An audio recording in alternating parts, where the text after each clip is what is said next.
So a lot to discuss. Let's get right to our panel. From Amman, Jordan, we welcome Juliette Touma. She is the Regional Chief of Communications for UNICEF. Dr. Andrew Parasiliti is the Director of the RAND Center for Global Risk and Security and former editor of almonitor.com. He joins us from Arlington, Virginia. Bassam Abu Abdullah is a political analyst and professor of international relations, joining us from Damascus and from London. Alexander Mercouris is a lawyer and the editor-in-chief of the Duran. Thanks all for joining us. Touma, let's start with you. The UN Secretary-General, we heard at the top there, calling Eastern Ghouta a living hell on earth. UNICEF released an incredible statement this week which had blank pages on it because basically you had no words to describe children's suffering and outrage. Just how bad is the situation on the ground there in Eastern Ghouta near Damascus? Well, we issued this blank statement because UNICEF is failing to really find the words to describe the suffering of the children of Syria wherever they are, whether it's in East Ghouta or in parts of Damascus where we've seen a barrage of mortars really over the past 72 hours. And it's really as a wake-up call to the world to do something to put an end to the war on children in Syria. Bassam, strong words, lots of suffering going on just miles from where you sit. How is the Syrian government reacting and making sure that this humanitarian crisis doesn't get worse? Thank you very much. We know that the main address now and today in Security Council, and yesterday we could see that about a humanitarian address. And I accept with all people that this is very important, but the real and secret address, nobody mentioned that. Who is in Eastern Ghouta? There are al-Nusra, Al-Qaeda, and other terrorist organizations. Nobody mentioning that. How we will solve this problem? This is a question in front of permanent members of Security Council today.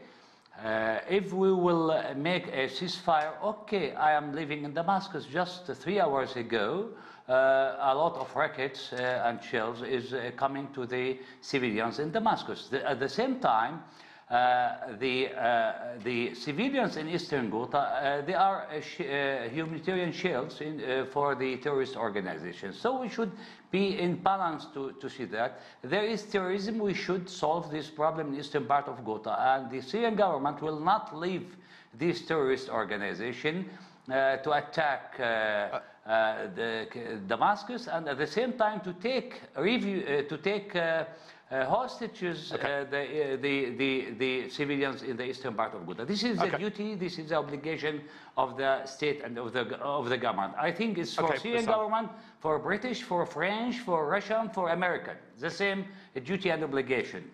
Alexander, Bassam saying it's terrorists in Eastern Ghouta the problem, but we've had reports of Russian jets taking part, lots of bombing. What's your opinion here? Well, I've just been to Moscow, and I think the general view there is that, yes, there should be a ceasefire. Yes, there is a humanitarian crisis in Eastern Ghouta.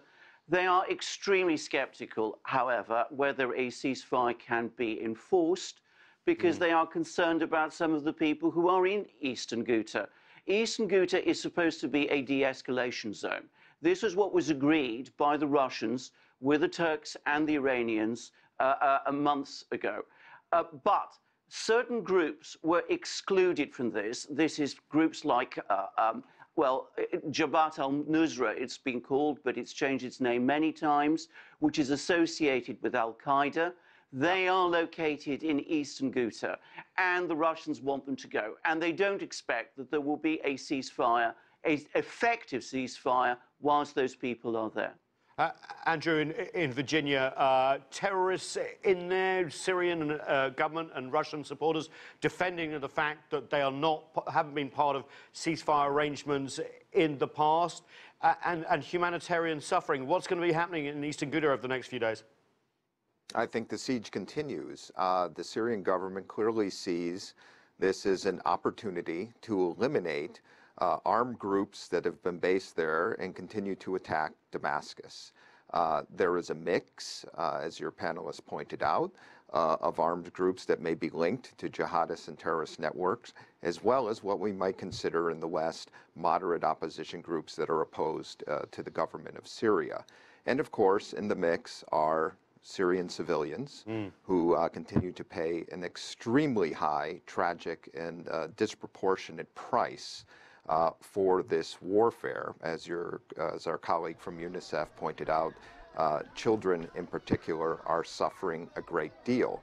The issue is before the Council, and it's a tricky issue before the Council because this issue that Russia has brought forward, which is the presence of these groups, has been part of previous UN Security Council resolutions. I'm thinking of 2254 in December 2015. And that has been a sticking point. Of course, the Syrian government and Russia have a wider definition of who those terrorist groups are than countries in the West and the United States do. In the meantime, there is the urgency of the civilians there who are paying a price, and that issue is clearly of paramount importance to the Council and the international community, so that at least there could be, hopefully, some reprieve for Syrian civilians who are under siege right now in those neighborhoods. Yeah, Touma, eerily reminiscent of Aleppo. We saw the humanitarian crisis unfold there when that city was retaken by the Syrian government. I just want to read you something that was read in the Security Council by the UN official for humanitarian affairs, who said that obligations under humanitarian law are just that, binding obligations. They are not favors, not nice to have. It's a legal requirement. But given the different sides here and the humanitarian population in the middle, is the humanitarian community, both at the UN and the broader aid community, powerless here? Well, look, at the moment, all rules of war in Syria have been breached and have been broken by all parties to the conflict every single day.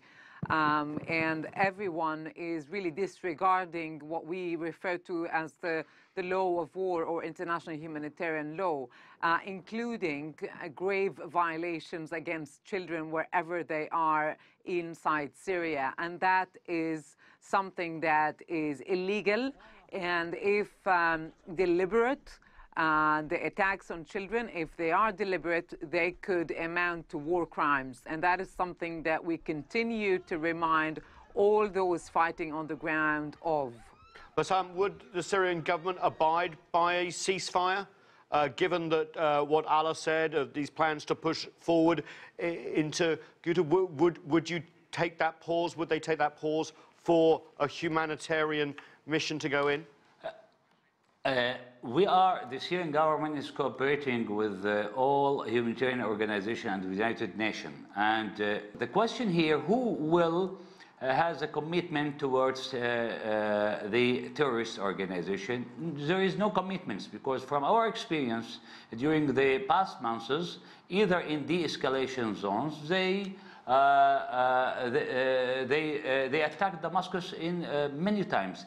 Until now, thousands of civilian people were killed in Damascus. From them, 1,500 children during the past years. So these problems should be solved not only through ceasefire, but through withdrawing al-Nusra and al-Qaeda affiliation groups from eastern Ghouta. This is first. Secondly, I think without that we will postpone the problem, and the civilian will be suffering more, and the civilian people here, they are using as an instrument. The real target is not civilians, and I don't think that who is crying in the West about Syrian people in eastern Ghouta or in Damascus, they are very interested in Syrian people. They are looking for their interest. What we should know? Who is in or who are in the